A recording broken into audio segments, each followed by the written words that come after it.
guys? This is Sam Rodriguez, aka Fro Magnum, joined once again by the one and only Charles Diamond, aka the Black Bruce Wayne. Although I'm gonna need a booster seat for these videos. My torso's sitting a little low right now. All right, so now that All-Star break is over, we can get back to talking about our favorite thing. Hashtag ball is life.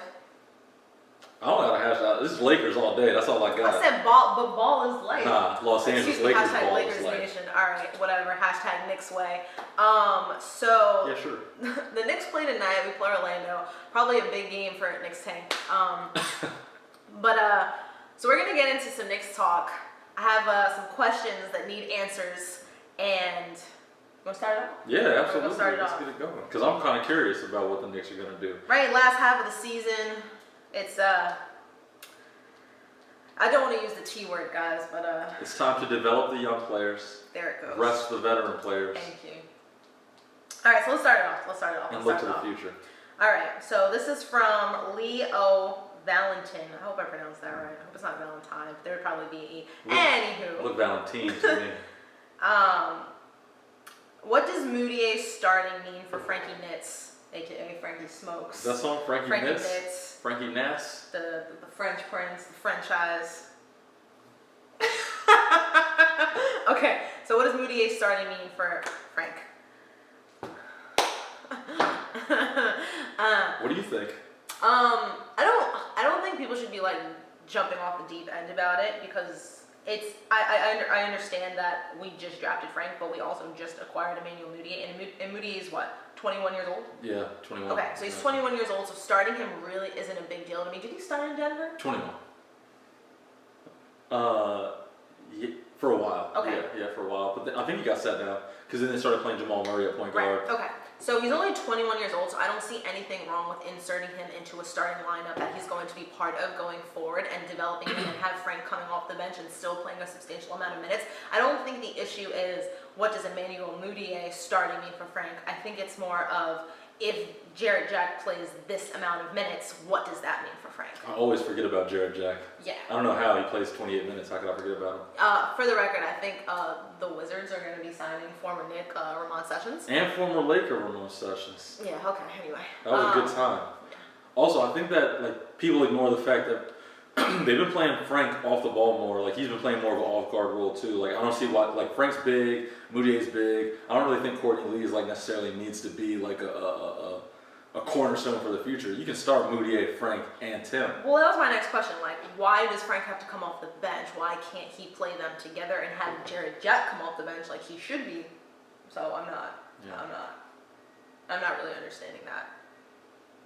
Unless I guess they're just going to be playing Moutier, like you said, Moutier, Tim, Courtney, whoever the hell plays for these days. Michael Beasley. But Beasley and Kent, like, that's a good lineup. No, I could win games in the East with that lineup. Whoa. Why are you using the W word? I apologize.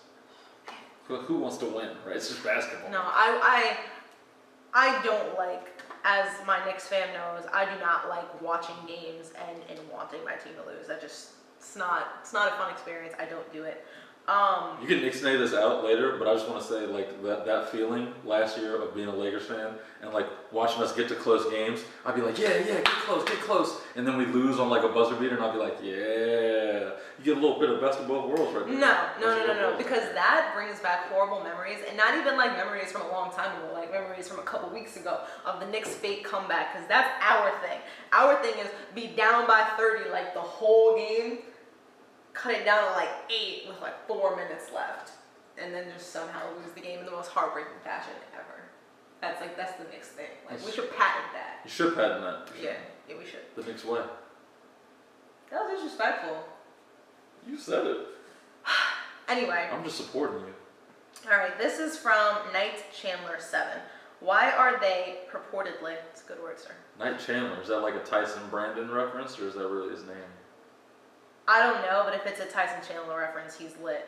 Tyson and Brandon, no, you got it. No, just Tyson. Why are they purportedly going to play young players under a coaching system that will not be here next season? Whoa. Okay. Chandler Knight out here firing people? So, I feel like I have a lot of thoughts on this, a lot of which I have posted on my Instagram. I am like back and forth on whether or not Jeff Hornacek is the guy for this team. I lean towards yes, because it seems like he's got a really good relationship with Frank, even though he doesn't play him, and that may be hurting the rookie's confidence. I don't really think it is. I think Jeff understands that he's 19 years old and it's going to take time for him to develop. That's all fine and good. Like I said, I think he's got a good relationship with Frank. Also, I think we should keep him because I don't want this revolving door of coaches to keep revolving in New York. That's what they tend to do. Those doors. In New York. That would be KP's fourth coach in 4 years.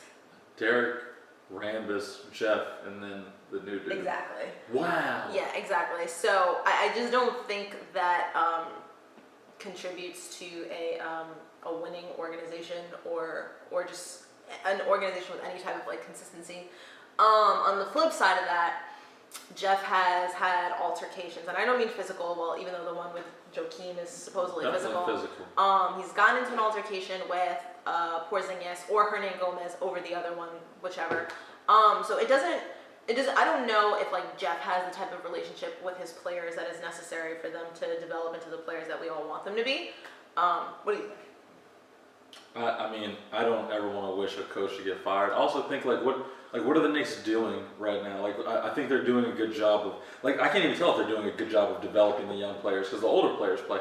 I don't think you can fire Jeff for this weird roster. Like, this is Scott Perry's first year on the job. Like, maybe they do want to fire him and bring somebody fresh in, but even if they do, I don't think this year is a reflection on Jeff's coaching abilities more so than it is a reflection that this is just a time of transition for the Knicks. Like you said, Jeff's got a good relationship with Frank, which is really important. I think Porzingis isn't necessarily a guy that needs to be coddled. I think he needs to be poked a little bit to get his juices going, and I think Jeff does a good job of that. That whole Joakim Noah thing, that's all on Phil Jackson. Like, yeah, they were going to blow up because Joakim has no business playing on that team, in all honesty. They don't have a place for him.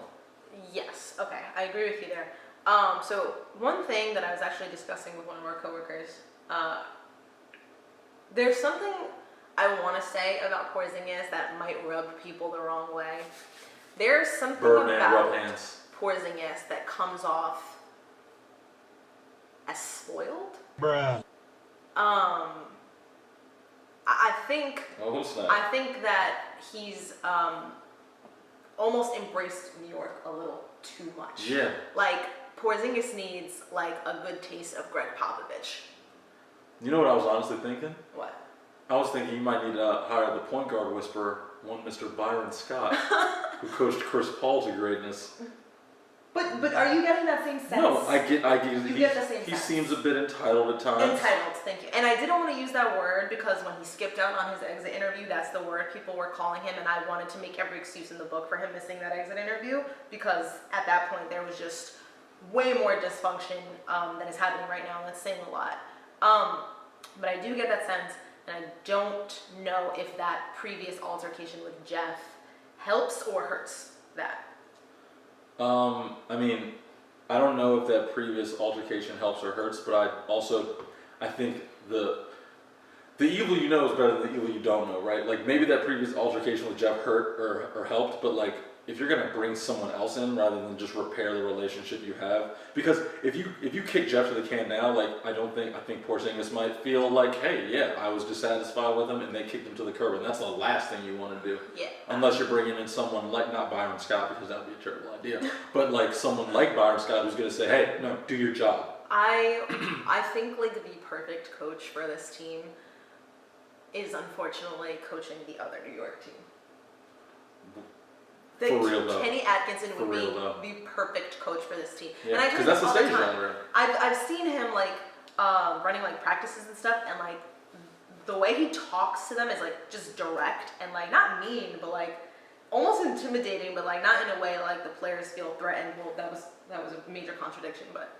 Or, sorry, not to cut you off, but maybe in order to beat Kristaps' aloofness, you need someone that's even more aloof than him. Y'all need David Blatt. Maybe that's what it is. You need to just. I think we I'm gonna see myself yeah, out. you should. I think we need Mr. Take That for Data himself, Sir Mr. Fizdale. You want to talk about Dave Fizdale? Wow. I think he'd be a good coach. I have a question for you then. Yeah. This isn't from Twitter. This is just from here right now in the live. How do you think Luke Walton would coach the Knicks. Oh boy. Do you think that would work? So we've had this conversation, I believe, on camera before, Oh yeah, true. where you think that Hornacek would be good for the Lakers because of what now? You said Luke would be good for us because he knows how to. He knows how to motivate players. He knows how to get his players to play for him. Exactly. That's Right. what Luke's great at, and I think that's where Jeff's lacking a little bit. But I also think Jeff is better at like the timeouts at the right times, the substitutions, the rotations. I think. Knicks Twitter is gonna tear you apart in Well, terms also- of rotations. Yeah.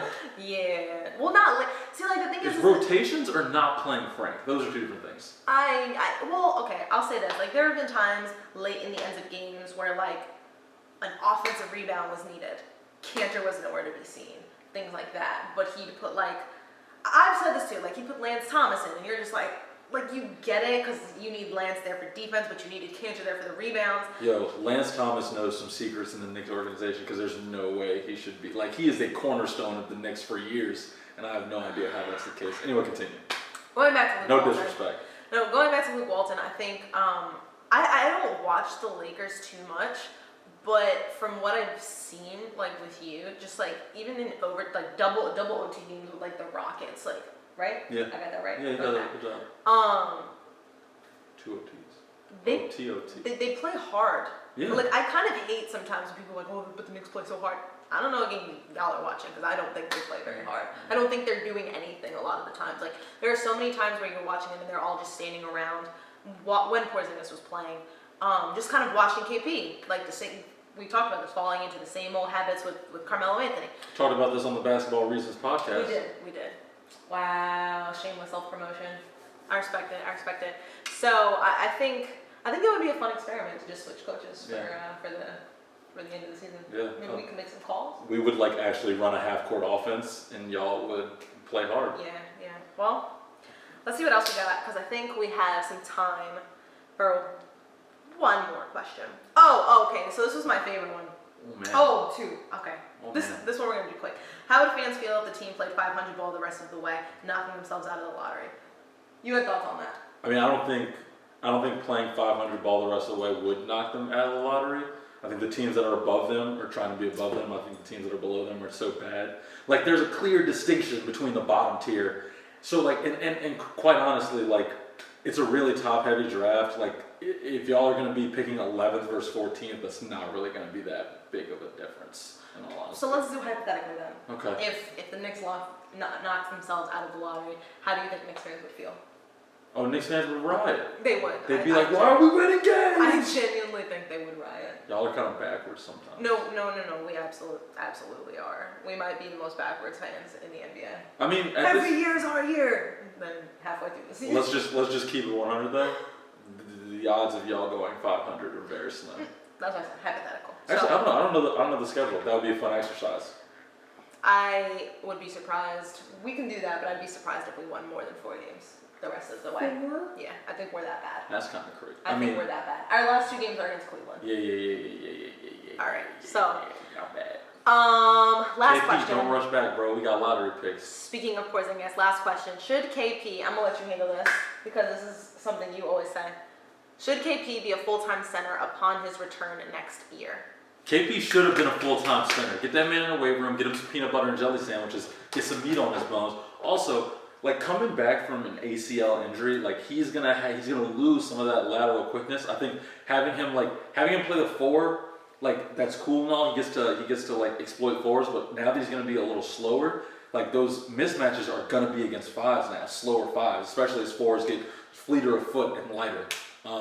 And also, like, I think having a 7'3" guy on the floor, like, not serving as, like, the main rim protector is, like, a little bit silly. Like, he should be playing 5. We don't need him out there on the perimeter as much. Maybe Beasley can play 4 now. Honestly, since KP is spacing the floor so well, maybe Cantor can play 4. I just think with KP... Cantor can play 4?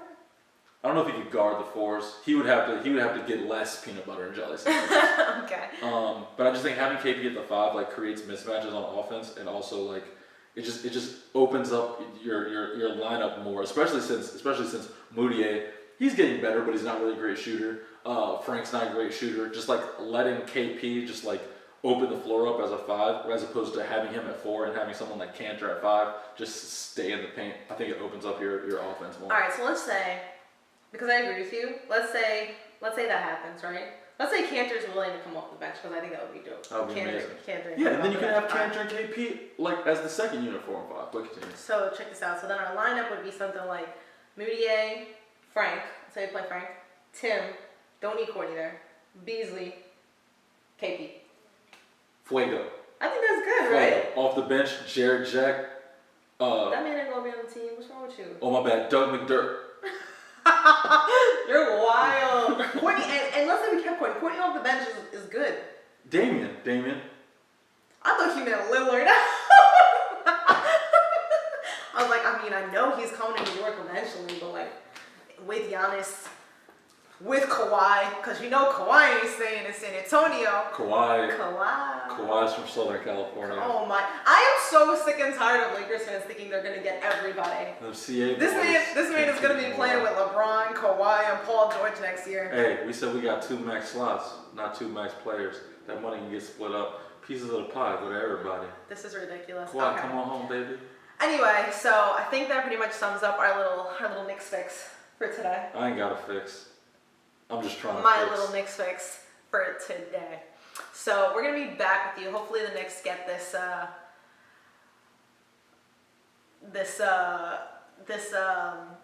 time on the court together to create some camaraderie. Oh, I just hope they get the L. Kevin Knox for the Knicks, baby. Kevin Knox. Mikal Bridges. We will be back tomorrow with a little something for Lakers Nation. It's gonna be Lakers, so I'm gonna be the one in front with the shoulder it this is. time. I'm gonna be like this. That way I can be taller. Alright, y'all. Bro Magnum, aka Sam Rodriguez. No, it's Sam Rodriguez, aka Fro Magnum. You know how we do it out here. Really threw off my vibe. Young Black Bruce out here. Lakers Nation coming at you. Sometime. First of all, this is my vlog, so I go last. This is Black Bruce. I'm Sam Rodriguez, aka Fro Magnum. We out.